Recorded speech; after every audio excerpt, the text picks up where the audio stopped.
Welcome, തഹമനാണ്. ഈ video ഹെമറ്റോളജിയിൽ നമ്മൾ in vitro ആന്റികോയാഗുലൻസിനെ കുറിച്ചിട്ടാണ്. സോ നമ്മൾ ആന്റികോയാഗുലൻസ് ഇൻവിവോ എല്ലാം നമ്മൾ പറഞ്ഞു. സോ ഇൻവിട്രോ എന്ന് പറഞ്ഞാൽ എന്താ? ബ്ലഡ് നമ്മൾ പുറത്തെടുക്കുകയാണ്. ബ്ലഡ് പുറത്തെടുത്തിട്ട് കോയാഗുലേറ്റ് ചെയ്യാതിരിക്കാനായിട്ട് നമ്മൾ കൊടുക്കുന്നതാണ്. സോ ഉപയോഗിക്കുന്നത് ലാബുകളിലും and also in blood bank. Blood ബാങ്കിൽ എന്തിനാണ് ഉപയോഗിക്കുക? ബ്ലഡ് ബാങ്കിൽ റീട്രാൻസ്ഫ്യൂഷൻ, അല്ല ഒരു ബ്ലഡ് എടുത്തിട്ട് വേറെ ആൾക്ക് പിന്നീട് കൊടുക്കണമെങ്കിൽ അതിനൊക്കെ വേണ്ടി ഉപയോഗിക്കുക. ലാബുകളിൽ പലതരം ബ്ലഡ് ടെസ്റ്റ് ഒക്കെ ചെയ്യാനായിട്ടായിരിക്കും നമ്മൾ ഉപയോഗിക്കുക. സോ രണ്ട് തരമുണ്ട്. ഒന്ന് നാച്ചുറൽ ആണ്, ഓർ ആന്റിത്രോംബിൻ 3 ഇൻഹിബിറ്റേഴ്സ് നമ്മൾ ഓൾറെഡി പറഞ്ഞു. ഹെപ്പാരിൻസ് ആണ്. സോ ഹെപ്പാരിൻ നമുക്ക് ബ്ലഡിലേക്കോ സബ്ക്യൂട്ടീനിയസോ കുത്തിവെക്കാം. ഇൻവിവോ ആണ് ആൻഡ് ഓൾസോ ഇൻവിട്രോ. ബ്ലഡ് പുറത്തെടുത്തു കഴിഞ്ഞാൽ ആന്റികോയാഗുലന്റ് ആയിട്ട് ഉപയോഗിക്കാനും പറ്റും. പക്ഷേ വാർഫാറിനോ മറ്റു മരുന്നുകൾക്കൊന്നോ ഇത് ചെയ്യാൻ പറ്റും. ആൻഡ് രണ്ടാമത്തെ ഗ്രൂപ്പ് എന്ന് പറയുന്നത് കാൽഷ്യം ചീലേറ്റേഴ്സ് ആണ്.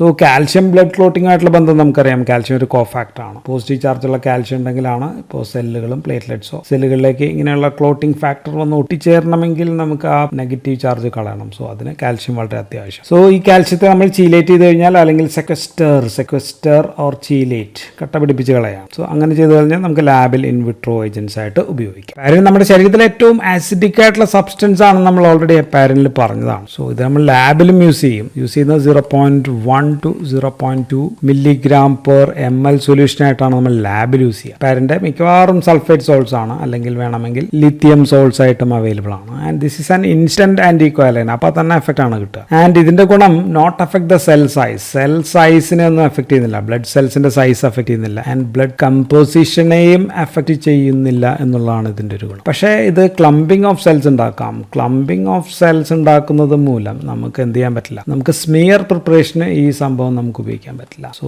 ഹെപ്പാരിൻ ഉപയോഗിച്ചിട്ട് നമുക്ക് സ്മിയർ ഒന്നും ഉണ്ടാക്കാൻ പറ്റില്ല. മാത്രമല്ല അത് കുറച്ച് നേരമേ ആക്ട് ചെയ്യൂ.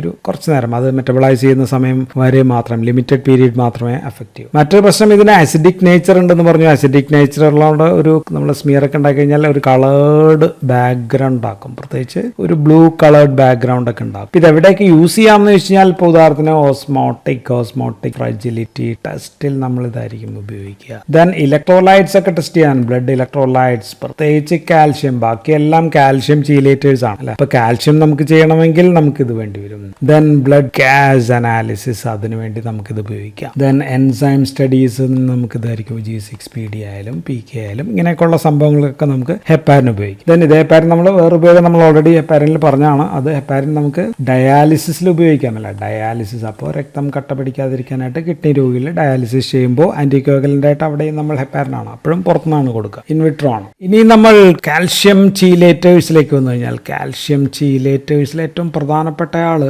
EDTA ആണ്. EDTA എത്തിലിൻഡൈമിൻ ടെട്രാഅസറ്റിക് ആസിഡ് ആണ് EDTA. അതിന്റെ ഡൈസോഡിയം വെറൈറ്റി ഉണ്ട്, ഡൈപൊട്ടാസ്യം വെറൈറ്റി ഉണ്ട്, ട്രൈപൊട്ടാസ്യം വെറൈറ്റി ഉണ്ട്, ലിത്തിയം. സോ ഇങ്ങനെയൊക്കെയുള്ള EDTA നമുക്ക് അവൈലബിൾ ആണ്. നമ്മൾ ഉപയോഗിക്കുക 1 to 2 mg/ml ആണ്, കോൺസെൻട്രേഷനിലാണ് നമ്മൾ ഉപയോഗിക്കുക. ബ്ലഡ് സ്മിയർ ഉണ്ടാക്കാൻ ഏറ്റവും ബെസ്റ്റ് EDTA, കാരണം സെൽ മോർഫോളജി എഫക്ട് ചെയ്യുന്നില്ല. Not effect cell morphology. സെല്ലിന്റെ എല്ലാം അങ്ങനെ തന്നെ ആയിരിക്കും. അപ്പോൾ അതുകൊണ്ട് നമുക്ക് സെല്ലിനെയൊക്കെ സ്റ്റഡി ചെയ്യാനായിട്ട് പറ്റും. ദെൻ ആഡ് ചെയ്ത് കഴിഞ്ഞാൽ ഒരു 3 hours വരെയൊക്കെ നമുക്ക് ഉപയോഗിക്കാം. സാധാരണ EDTA പ്ലേറ്റ്ലെറ്റിന് ക്ലംബിംഗ് ഒന്നും ഉണ്ടാക്കില്ല. പക്ഷേ എക്സസ് ആയി കഴിഞ്ഞാൽ പ്ലേറ്റ്ലെറ്റ് കൂടിച്ചേരാനുള്ള, പ്ലേറ്റ്ലെറ്റ് അഗ്രിഗേറ്റ് ചെയ്യാനുള്ള ചാൻസ് ഉണ്ടാകും. അപ്പോൾ അതുകൊണ്ട് പ്ലേറ്റ്ലെറ്റ്സിന്റെ റിസൾട്ട്സ് തെറ്റിച്ച് കാണിക്കും, കുറച്ച് കാണിക്കാം. സോ അതിന് നമ്മൾ സ്യൂഡോ ത്രോംബോസൈറ്റോപീനിയ എന്നാണ് പറയുന്നത്. സോ ഓൺലി ബിക്കോസ് പ്ലേറ്റ്ലെറ്റ്സിന്റെ എമൗണ്ട് ഒക്കെ കറക്റ്റ് ആണ്, പക്ഷെ അത് ക്ലംബ് ചെയ്തിരിക്കുന്നതുകൊണ്ട് എമൗണ്ട് കുറവായിട്ട് കാണിക്കും എന്നുള്ളതാണ് ഒരു പ്രശ്നം. രണ്ടാമത്തത് സിട്രേറ്റ്സ് ആണ്. കാൽഷ്യം ചീലേറ്റർ തന്നെയാണ്, കാൽഷ്യത്തെ ക്ലംബ് ചെയ്യിക്കുന്നുണ്ട്. സോ സിട്രേറ്റ്സ് വെറ്റാണ്. വെറ്റ് മീൻസ് സൊല്യൂഷൻ ആയിട്ടാണ് നമ്മൾ കൊടുക്കുക.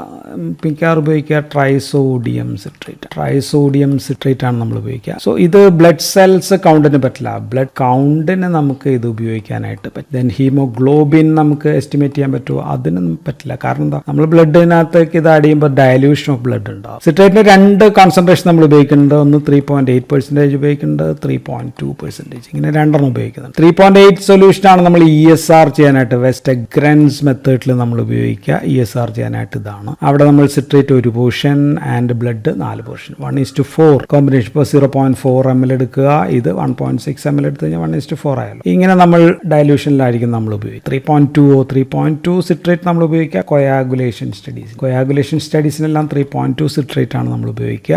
അതിൽ 1:9 ആണ് റേഷ്യോ. അപ്പോൾ 1 ml to 9 ml, 0.5 ml to 4.5 ml നമുക്ക് ഉപയോഗിച്ച് കഴിഞ്ഞാൽ സംഭവം ഉപയോഗിക്കാം. സോ നമ്മൾ നമ്മൾ ചെയ്യുന്നത് PT prothrombin time, activated partial prothrombin time, അതിനൊക്കെ നമുക്ക് ഉപയോഗിക്കാം. ESR ഇതൊക്കെ ടെസ്റ്റ് ചെയ്യാനായിട്ട് നമുക്ക് സിട്രേറ്റ്സ് ഉപയോഗിക്കാം. അടുത്തത് ACD ആണ്. ACD എന്ന് പറയുമ്പോൾ ആസിഡ് സിട്രേറ്റ് ഡെക്സ്ട്രോസ്. സോ ഇത് മൂന്നും കൂടി ചേർന്നിട്ടുള്ളതാണ്. സിട്രിക് ആസിഡ് ഉണ്ട്, ട്രൈസോഡിയം സിട്രേറ്റ് ഉണ്ട്, ഡെക്സ്ട്രോസോ ഇതും കൂടി മൂന്നും കൂടി ചേർന്ന് ഉപയോഗിക്കുന്ന നമ്മൾ ബ്ലഡ് ബാങ്കിലാണ്. ബ്ലഡ് ബാങ്കിൽ പക്ഷേ ഇപ്പോൾ നമ്മൾ ഉപയോഗിക്കുക CPD ആണ്. CPD എന്ന് വെച്ചാൽ സിട്രേറ്റ് ഫോസ്ഫേറ്റ് ഡെക്സ്ട്രോസ് ആണ്. CPD ഉണ്ട്, CPDA ഉണ്ട്. സോ ഇത് ബ്ലഡ് സ്റ്റോർ ചെയ്യാനായിട്ട് ബ്ലഡ് ബാങ്കുകളിൽ ഉപയോഗിക്കുകയാണ്. സോ റീട്രാൻസ്ഫ്യൂഷൻ, ഒരാളുടെ നിന്ന് എടുക്കുക, മറ്റേ കുറേ നാൾ സൂക്ഷിച്ചു വയ്ക്കുക, അടുത്ത ആൾക്ക് കൊടുക്കുക. സോ അത്രയും നാൾ രക്തം കട്ട പിടിക്കാതിരിക്കാനായിട്ട് നമ്മൾ CPDA ഒക്കെ ആയിരിക്കും കൂടുതൽ ഉപയോഗിക്കുക. ഇനി നമ്മൾ അത് ഉപയോഗിക്കുന്നത് ഓക്സലേറ്റ്സ് ആണ്. ഓക്സലേറ്റ്സ് വിഭാഗം ആന്റി കോയാഗുലൻസ് ആണ് ഉപയോഗിക്കുക. നമ്മൾ ബ്ലഡിൽ ഉപയോഗിക്കുക ഡബിൾ ഓക്സലേറ്റ്സ് ആണ്. അത് അമോണിയം ഓക്സലേറ്റ് ഉണ്ട്, അതിൻ്റെ കൂടെ തന്നെ പൊട്ടാസ്യം ഓക്സലേറ്റ്. സോ അമോണിയം ഓക്സലേറ്റും പൊട്ടാസ്യം ഓക്സലേറ്റും കൂടി ചേർന്നാണ് 3:2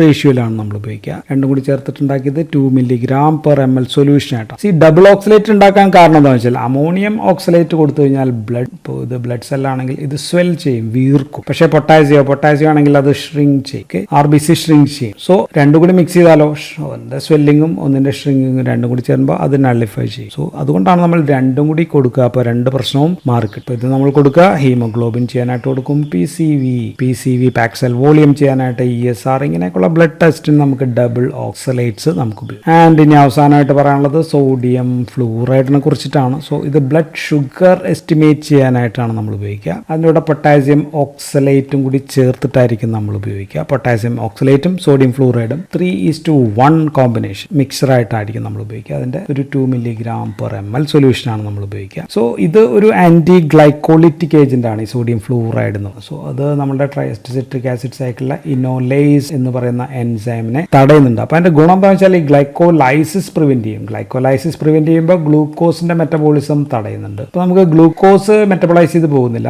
നമുക്ക് ഗ്ലൂക്കോസിന്റെ കൃത്യമായിട്ടുള്ള എമൗണ്ട് കൃത്യം കിട്ടും. സോ ഇതെല്ലാമാണ് നമ്മൾ പ്രധാനപ്പെട്ട ഇൻവിട്രോ ആന്റി കോയാഗുലൻസ് ആയിട്ട് നമുക്ക് പറയാം. So that's all in this video. Thank you for watching.